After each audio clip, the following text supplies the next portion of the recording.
Hey, thanks for bearing with us there. Just a couple announcements before we begin.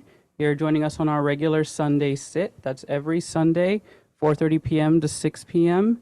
Today is actually the last time on the schedule that we're going to be doing the hybrid session where we're meeting in person at UUCOD in Rancho Mirage and on Zoom, but we will still continue to be meeting on Zoom. And further notice for when we'll be meeting in person again regularly. You'll see that in the email. Tuesdays, we have our Meditation as Refuge group that meets on Zoom, 6:30 p.m. to 8 p.m.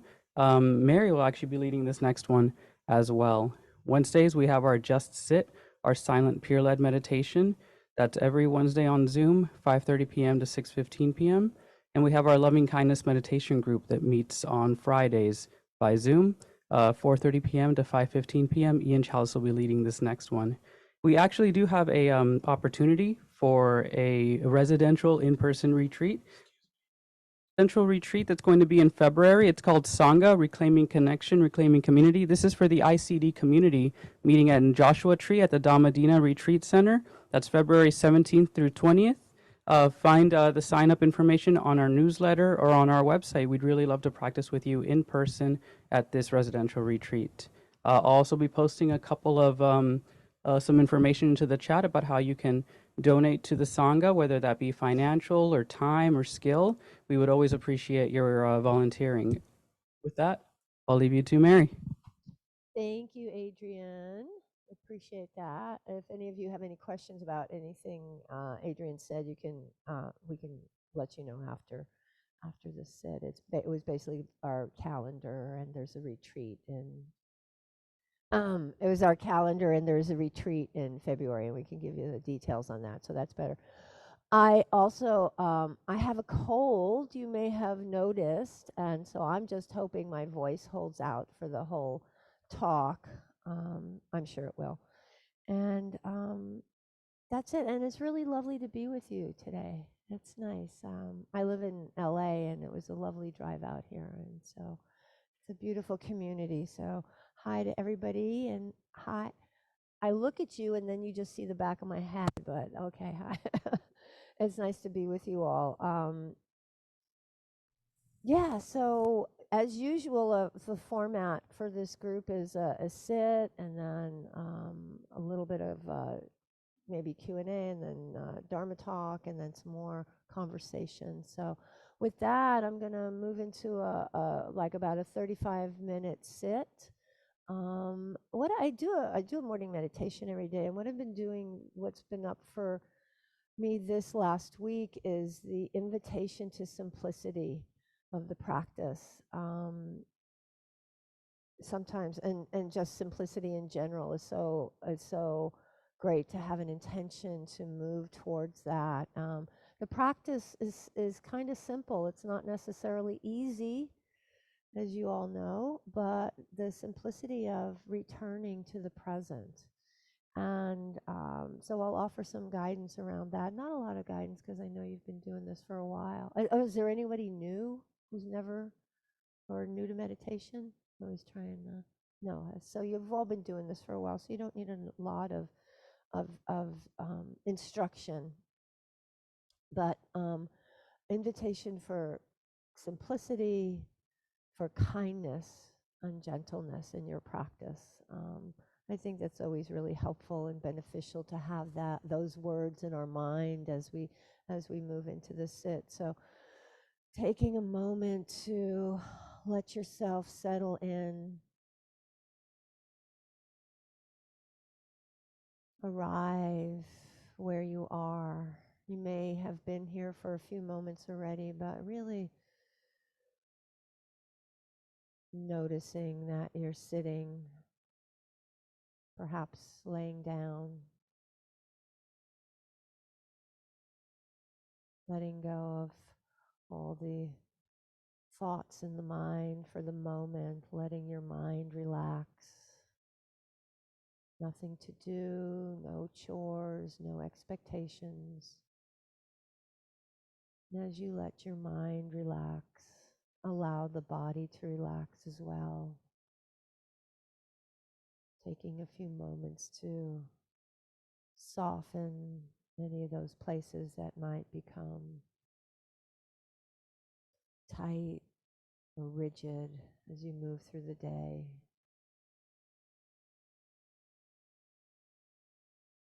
Allowing the body to relax.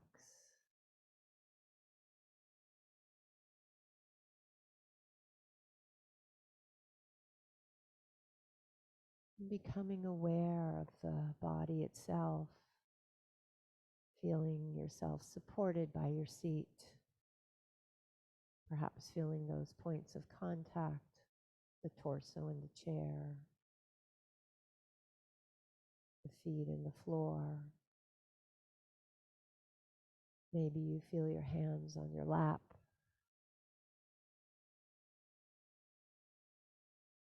clothing against your skin. Open to the experience of sensation.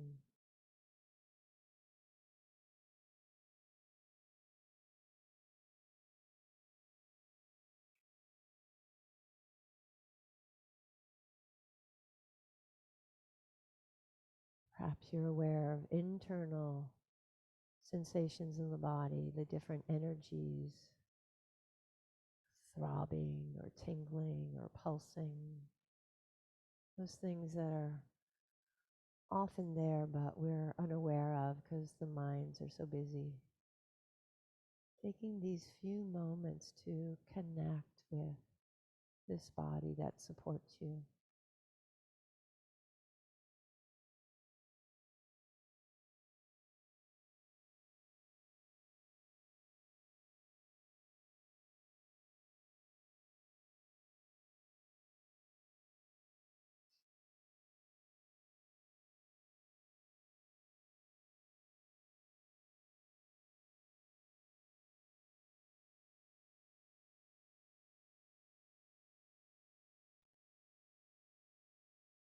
Perhaps you notice the body as it breathes.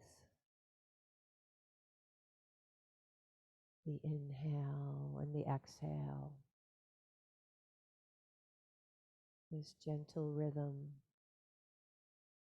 that happens whether you are aware of it or not.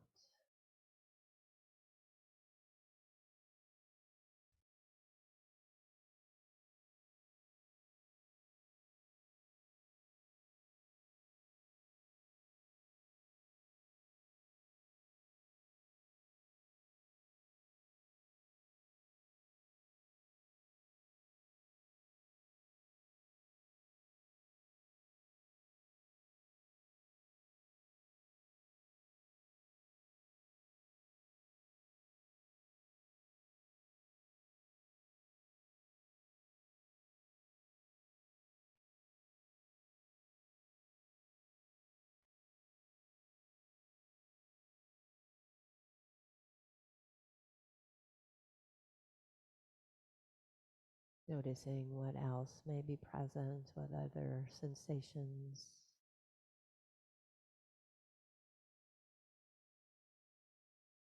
perhaps sound, perhaps images, even with eyes closed.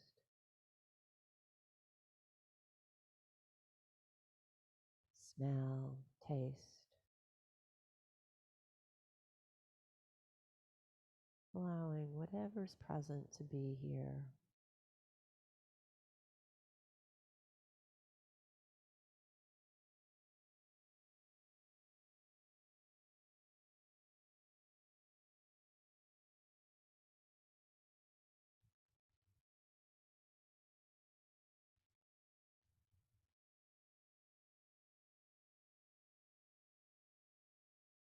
Aware of any emotions that may be present, perhaps aware of the mood of the mind,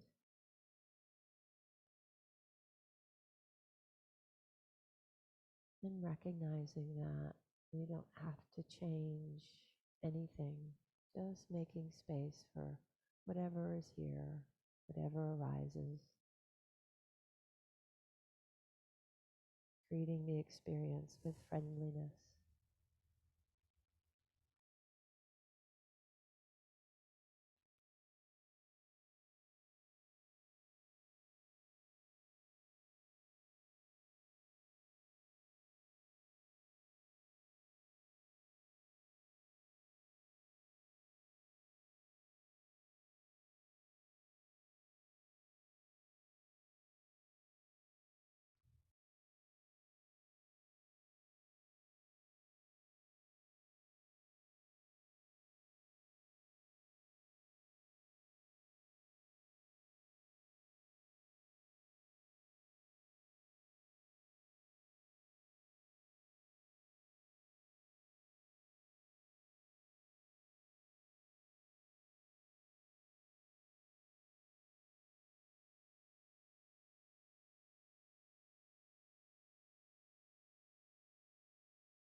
And also recognizing that the mind will undoubtedly wander. The habits of the mind are so strong. And when you notice the mind is somewhere else, gently release that thought, returning to the present, relaxing back into this gentle awareness right here, right now.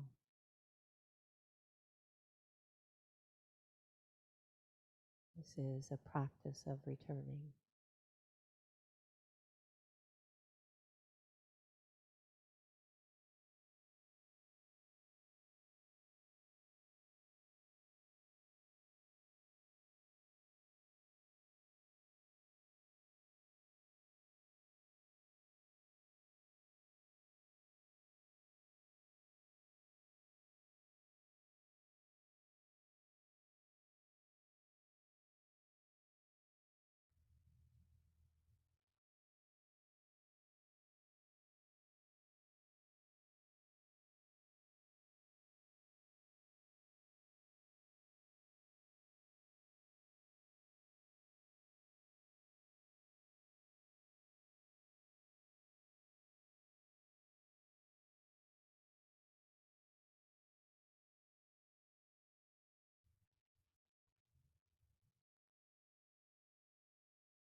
Allowing the practice to be simple, letting go of judgments,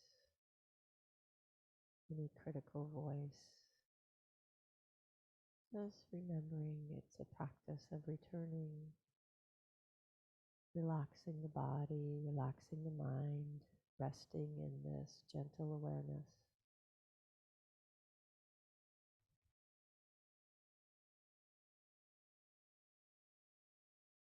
Experience may be pleasant, it may be comfortable, perhaps unpleasant or uncomfortable.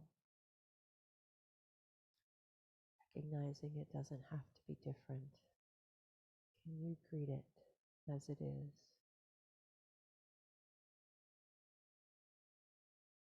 Making space for whatever is right here.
can sometimes take an effort to release the thoughts that are so seductive,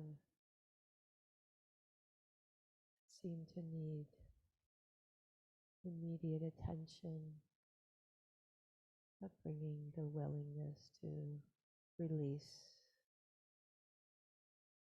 release the stories,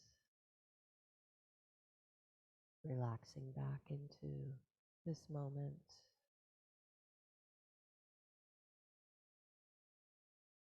returning and resting here. What is this? What's the experience right here, right now?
relaxing the body, relaxing the heart, relaxing the mind, allowing yourself to open in gentle awareness in this moment, nowhere else to be, nothing else to do, resting right here.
We are moving now into the last few moments of the sit this afternoon.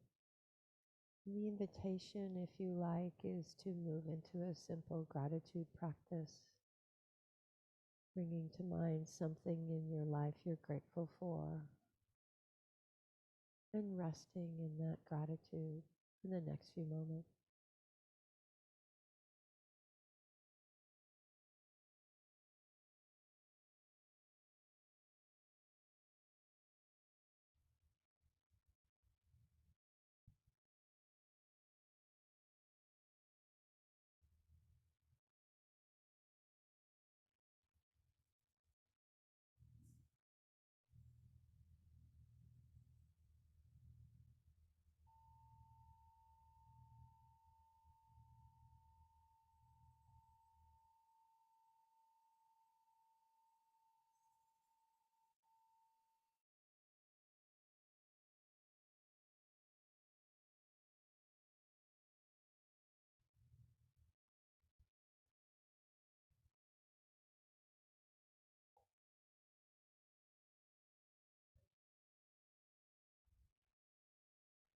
Thank you, everyone. Any questions or comments or thoughts about the instructions, about your experience?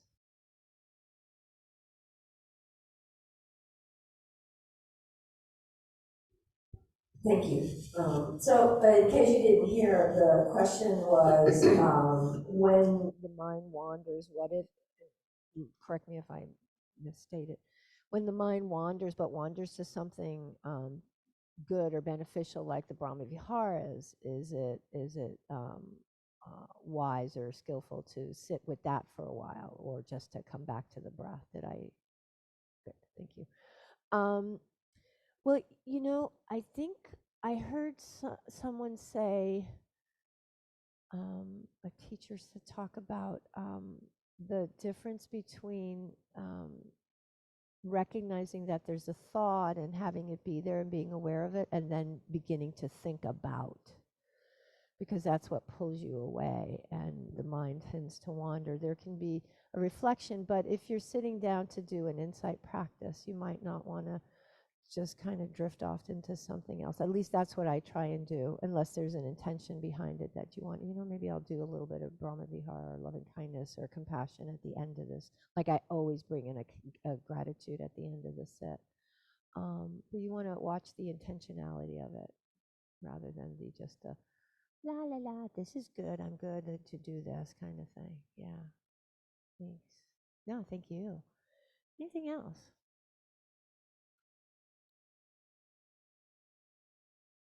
Okay. All righty then.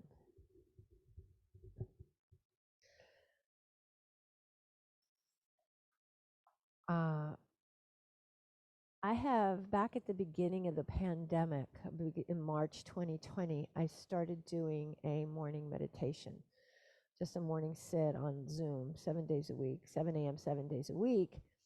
And this past Tuesday was the 1,000th day in a row. I know. And I'm not the only person who's got this 1,000th day in a row. I know a couple other folks are doing it. But so Thursday was the 1,000th day in a row. And some folks were sharing in the morning about how the practice has helped them and supported them. And not everybody's been there the whole time, of course, but it's a lovely consistency. And some people have talked about how it's really helped them, and helped them in particular. What came to me, somebody said it really had helped them with family relationships. And had I ever done a Dharma talk on family relationships? And I thought about it and I went, no, no, I haven't. It just never occurred to me. And the practice, not just family and relationships, but the practice and how to navigate some of those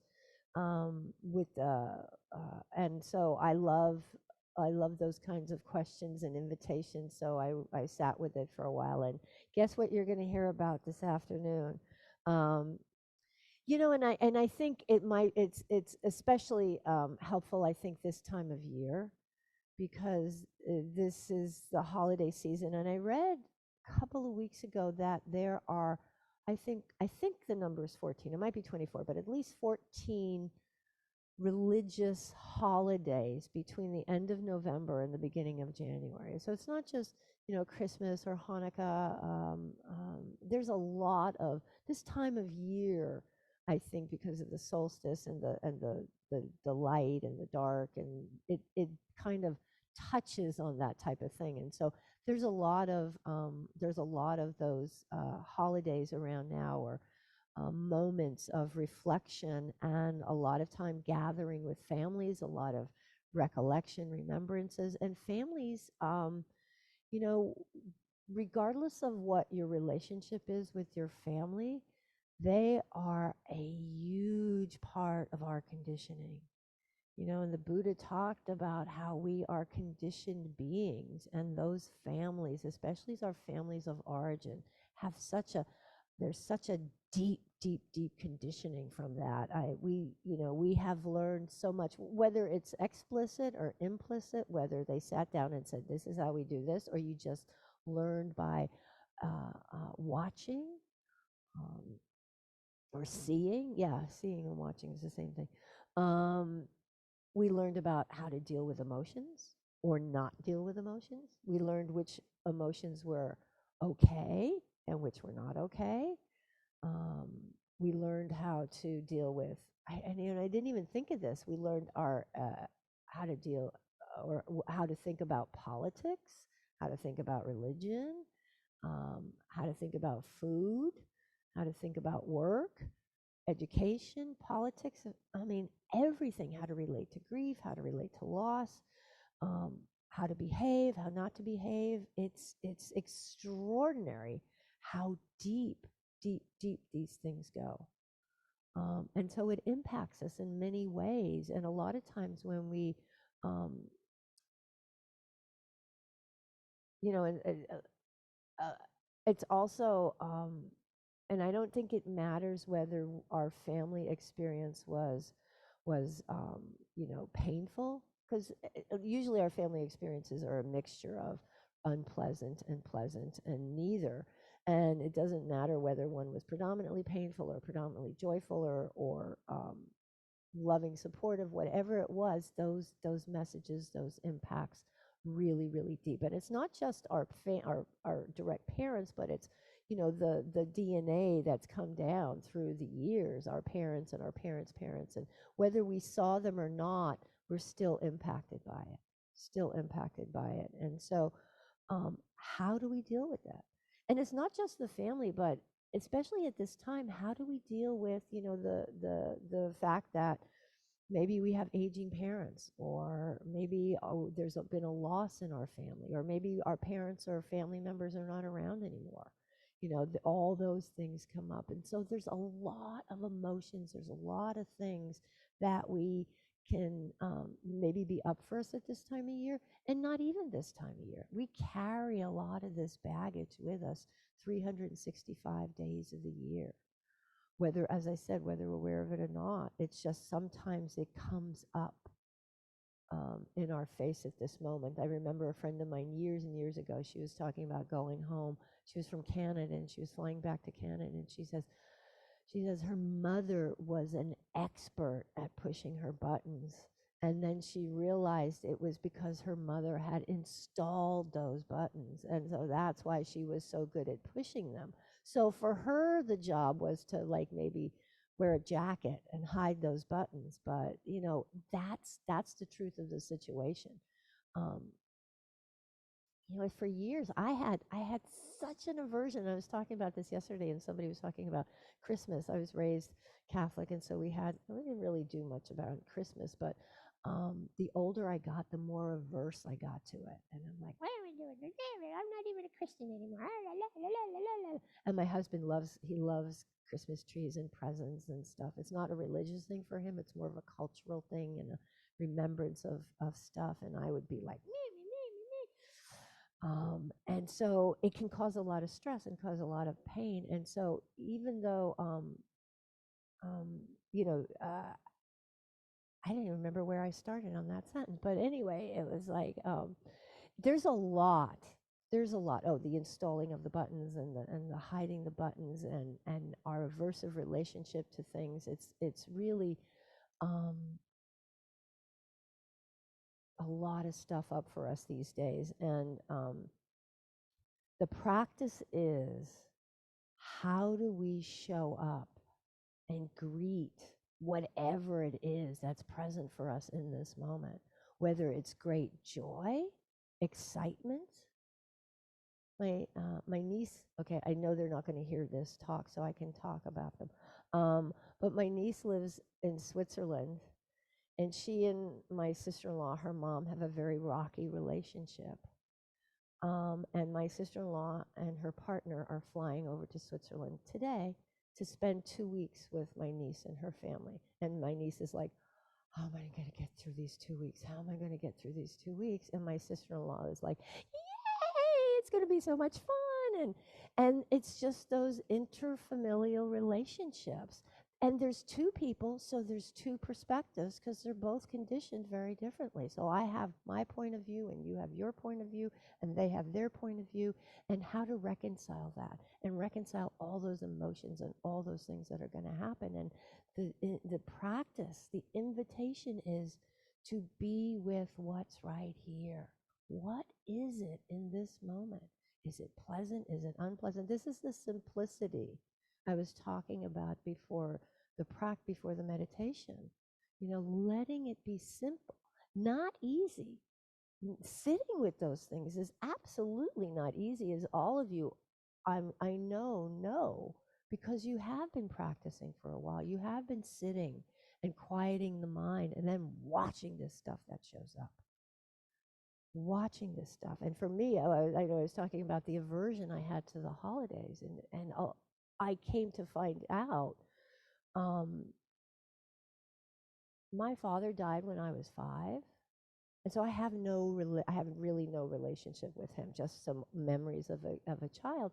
And it was only a few years ago I realized he died in January, and the last big memory I had with him was at Christmas. And I wasn't even conscious, but it was these emotions that it's like, and so, I'd be like, I hate Christmas. And my husband's like, why do you hate Christmas? And I'm like, I'm sorry, I'm making it a living hell. But all these things, instead of just sitting with the invitation, finally, when I got to practice, the invitation was, wow, this is unpleasant. This is unpleasant. Not necessarily trying to figure it out, but how do I hold this incredible discomfort that I don't know why? I mean, the conditioning was so deep. The conditioning went back to, a child that I didn't even know. But recognizing the emotion that's here, discomfort, aversion, aversion, aversion. How do I let go of that aversion? That's the invitation of the practice to deal with when we meet these things any time of the year, but especially with family, especially around this time of year. Connecting with the body too, learning to stay still. We're such a disconnected population. This world, so many of us in this culture, because it's all about the thinking mind and the logical mind, and dealing with feelings, putting them in their boxes, and how were we taught to feel with them? What's appropriate? What's not appropriate? Instead of turning towards, because there's so much fear of feeling a lot of times, especially when they're unpleasant or when they seem so big, because it's not even unpleasant. Sometimes joy and happiness can seem scary. How do we hold all those as well? Yeah, because that's another Dharma talk. So taking care of ourselves, and then also making sure that when we greet these things, that we feel safe and resourced. It's so important to make sure that we're resourced and we're not just diving in. Sometimes it's not wise to be with our families. Sometimes there's been a lot of hurt, a lot of abuse, and it doesn't make sense, but it feels sometimes like there's so much pressure because we're supposed to do things. And underlying the Buddha's teachings are, he taught the nature of suffering and the end of suffering, and such a huge part of those teachings is to not cause more suffering, not to cause harm, to greet the world with kindness, compassion, letting go of what causes suffering. The second factor of the Eightfold Path, wise intention, is so important because there's a teaching around renunciation. Let go of what doesn't serve and turn towards the world with goodwill and compassion. That includes ourselves. So if something is not wise and skillful and causes harm, maybe you take a step back. Maybe you're willing to let go, which is so challenging when we're told, and all the messages are like, you're not supposed to do that. What kind of a child are you? What kind of a parent are you? What kind of a sibling are you? You know, and it's about taking care with yourself as you navigate some things that might be difficult. You know, sometimes going against these expectations of others has really awful, not, I don't know, yeah, it can be awful results, but people, when you stop doing the dance that people expect of you, oftentimes folks are not happy about it, you know. And so to watch that, it's so important to recognize that this path of healing, this path that takes us towards the end of suffering, towards freedom, is not necessarily easy. And we have to be willing to sit with things that may be really uncomfortable. Gosh, I wish I could remember the conversation I was having with someone this week about that thing. But, you know, when you start, when folks in the breakup of a relationship, and when all of us that was a wee bit dysfunctional, and when the person is finally getting out of that relationship, and it's so painful, even though you know it's the best thing in the world to leave, it's still so painful, and we're not used to that. You know, we want to avoid discomfort as much as we can. And this practice says, you might want to sit with that foot that's asleep. You might want to sit with that aching back so that you can get used to sitting with discomfort and turning towards it with kindness, with compassion, and recognizing you can't go around, you have to go through. That's what spiritual bypass is so often, taking our spiritual practice and hitting it over the head, hitting the discomfort over the head with it, being dismissive and being really shut down a lot of times. But the invitation instead is to move towards, to move into the discomfort. These familial relationships, whatever the family was, they are some of the deepest and most entangled conditioning we have. As I mentioned before, these family patterns are so challenging, but so worthy of investigation. It's these habits that we've built up, these family patterns and these fears that seem so insurmountable. But when you make the decision to perhaps recognize where the suffering is, the discomfort is, if these patterns cause discomfort, if these patterns cause suffering, can you move towards changing them? And remember, as I've said, it needs to be grounded in love, grounded in compassion for self. That's so important. Can you let go of the stories of should and supposed to? That's so tough. Expectations. There's a saying in 12-step communities that the higher your expectations, the lower your serenity. And that's expectations of other people. That's expectations of how things are supposed to be. I had a situation yesterday. I met somebody that I have been very inspired by for a couple of years. I consider him an amazing human being, and he lives in Kansas City, and he was here in Los Angeles yesterday for an event, and I was very excited because I was going to get to meet him, and of course I had this idea of how it was going to unfold, and blah, blah, blah, blah, blah. And then I got there, and he was charming. He recognized me from my little face on my email, and it was lovely, and it was a lovely afternoon. And then I came home, and I got a picture with him, and I looked at the picture, and I looked great, and I went, I shouldn't have worn that shirt. I should have worn that other shirt. And then I thought, oh, I should have asked that question. Why I've had this question for months. I've wanted to ask him, and all I could do was gush. And then I'm leaving, and what's been going through my head all yesterday evening, all this morning, was I kept asking the question. I'm a person who has conversations with people who are not in the room. So my head just kept asking the question. I kept asking, well, and what?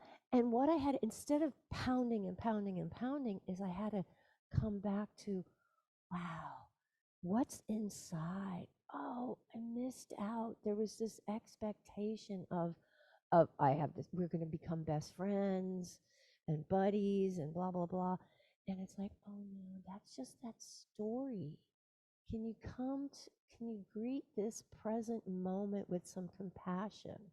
And then every time that question would start up again, I'm like, no, come back to the compassion, come back to the kindness for that. Maybe a sense of loss of something that didn't happen. No berating, no judging, just, oh, it's painful right now. So if you can find that type of letting go of a story of a should or a shoulda, coulda, woulda, especially around this time and these bigger expectations, and then come into some gentleness and like, it's painful right now. Let go of the supposed tos and the tomorrows and the yesterdays, and just greet this moment. That's how this practice works. Connecting with the emotions. Where's the fear? Where's the sadness? Is it in your chest? Is it in your belly? The gentleness, the compassion that's required is really important. And the willingness to go there is incredibly important, because it takes a lot. Then the judging, I don't deserve, and it's a journey, folks. It's a journey. So use the teachings. Use the path that the Buddha has offered us. The mindfulness, the path of mindfulness, of being with the pleasant, being with the unpleasant, recognizing the emotions that are here. Just, can you be with it? Seeing what gets in the way of ease. It doesn't have to be pleasant for you to have some ease.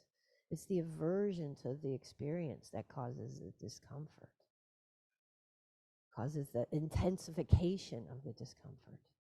Can you just be with the discomfort, with ease, with gentleness? Be willing to break the cycle. Be willing to not do the dance. There's a story about Sariputta, one of the Buddha's main disciples, and he went back to see his mom. He was already enlightened by this pact at time, and he was visiting his mom, who just constantly berated him for becoming a monk and wandering with the Buddha and blah blah blah blah blah blah blah. And he just continued to greet her with love and be kind, and didn't get into it with her. And then when he died, she realized what a blessed path he was on, and the stories of that, the skies sang, and which was a dead giveaway. But that she realized this path he was on. He didn't do the dance anymore. He just was kindness and compassion and love, whether she got it or not. And there's this story that there's from Thich Nhat Hanh, where somebody asked him a question about his father, and whether he should keep seeing his father, with whom he had a really awful relationship, and should he keep trying to see his father and keep trying to change his father, which, that's never a good plan. Because if you think you're going to change somebody else, Yeah, anyway, we know that. And so Thich Nhat Hanh said, you could change your father without seeing him. In this first, what we do is we change ourselves. We have to change our relationship to our father internally, you know, letting go of what we think should be, you know, and just come to terms with what is and come to peace with what that is. And this kind of mirrors what Ajahn Suchito was talking about when he had a very similar conversation, was asked a very similar question. He said that, you know, the person may not be behaving like a family member, may not be behaving like the way you think they should be. Maybe the mother's not behaving like a mother should be, or a father's not like a father should be, or maybe they're absent and you don't have that. And sometimes it's not about our our our family of origin, but it's about the Kalyanamitta. It's about how we develop spiritual friendships to nourish ourselves, to find that connection. Instead of going back to the empty or to the well that has no water in it, trying to get something, you know, that's that definition of insanity, doing the same thing, expecting different results. So if we keep going back, and I see this in my family, my nieces and their mom, and this dance and this triangle, and you know these kids are in their 50s and they're still doing this same dance that they've been doing for 40 years because they just keep going back and going back and going back. And it's like, look, maybe you can come over here, maybe you can come over here. And I'm not judging them, I love all of them deeply, but you know that it's if nothing changes, nothing changes. And so maybe I don't go back to the same place and expect the things that are never going to be there, Can I cultivate spiritual friendships, the Kalyanamitta? um, you know, find a spiritual family to support us. And it's so funny because the other day I listened to a Dharma talk by Larry Ward, who's a wonderful teacher. And he had a line in there and he said, go where you are nourished. Go where you are nourished. And the same day, I saw an Instagram post from Lama Rod Owens, and it said, go where you are loved. It's like, don't keep going back to the places that are critical, that are harsh. I mean, sometimes we can't avoid things like that. Of course, life is life, and we have to go into situations that are incredibly harmful, or not harmful, excuse me. If it's harmful, I would suggest not going there, but that are unpleasant. Just because of various, we all have different circumstances. It's not always easy to divest yourself. But how do you make the best of it and watch the expectations, and how can you show up with kindness and compassion? Because you don't want to become that aversive person. You know, like Sariputta treating his mom with respect and kindness and compassion, even though she was like berating him. You know, you don't want to become that which you're working towards not becoming or ending. So finding this place to finding the moving into a practice that will support you. Being willing to be still, be willing to let go of expectations, and be willing to take care of yourselves. You know, sometimes you just don't see your family at all because they're just not wise, they're not skillful, they cause harm. Sometimes family's not there. As I said, my dad died when I was 5, my mom died many. That relationship in our hearts, when we get nourished in other places, when we have some healing, when we have some liberation. I was talking about this yesterday and had somebody asking me, she goes, yeah, but what about your kids and your relationship with your kids? And I'm like, I got none, so I can't speak to that. But I think a lot of it is the same, especially around expectations. You know, watching the expectations you have for other folks. Um, because these are some of the oldest stories we have, and because this conditioning is some of the deepest we have, these familiar relationships can be take the longest to get sorted out, whether they ever do or not. But the journey is worthwhile. The journey is always worthwhile because I'm way not enlightened, and but I'm a lot freer than I was 20 years ago. I have a tremendous amount of ease in my life. I actually enjoy the holiday season for what it is today in my life with my community that I have created, that nourishes me and loves me because that's where I go today. I don't go to the other place. Um, those dark stories that can sabotage everything if we give them free rein. But the practice of mindfulness is not just on the cushion, but hopefully a continuity of mindfulness as we get up and walk around throughout the day. That willingness to say, what is this? What is this? Can I be with this? And so I think that's it from me, and I thank you for your kind attention and hope it has been of some benefit. And happy to hear any thoughts, any questions, any comments. Well then, my friends, thank you for being here. This is our last Sunday in person. There's a lot of reasons around that. Mostly, I think, a little bit of financial.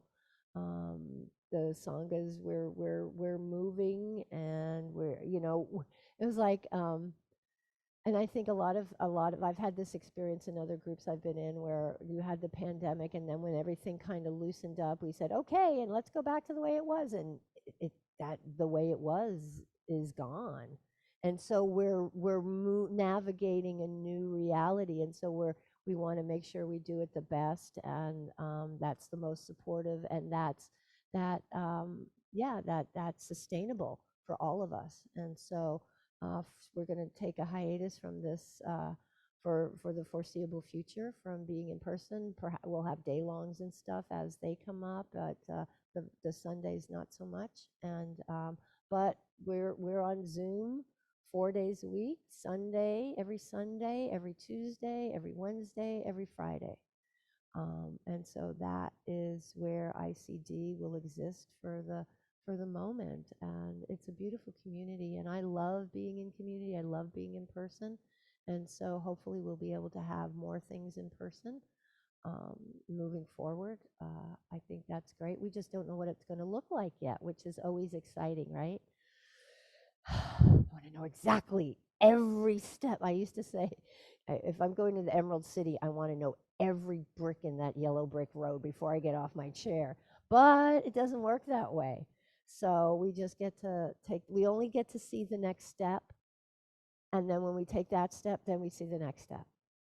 That's it. So we're all just taking this next step together. And I'm so tickled to be able to be with you on this journey. And I'm not sure where. I think Ian's going to be here. There will be a class next Sunday is Christmas Day, and there will be a sit next Sunday, and the weekend after that is January 1st, and I'll be doing that talk, and then probably something about how do we, I don't know, recommit to our practice or something like that. That's always fun to do at the beginning of the year. Maybe a little bit about intention, that reflection, and looking forward. So yeah, and if you want to become more involved in the community, you can do that. You can talk to me, you can talk to Jason, you can talk to Adrian, you can send an email, and we'll make sure that happens. And if we have a need, we'll make sure to let you know. So we can find this new iteration together. So thank you again, my friends. And just remembering that we don't just practice for our benefit, but we practice for the benefit of all beings. May all beings be happy. May all beings be healthy. May all beings be free. Thank you, and have a good season.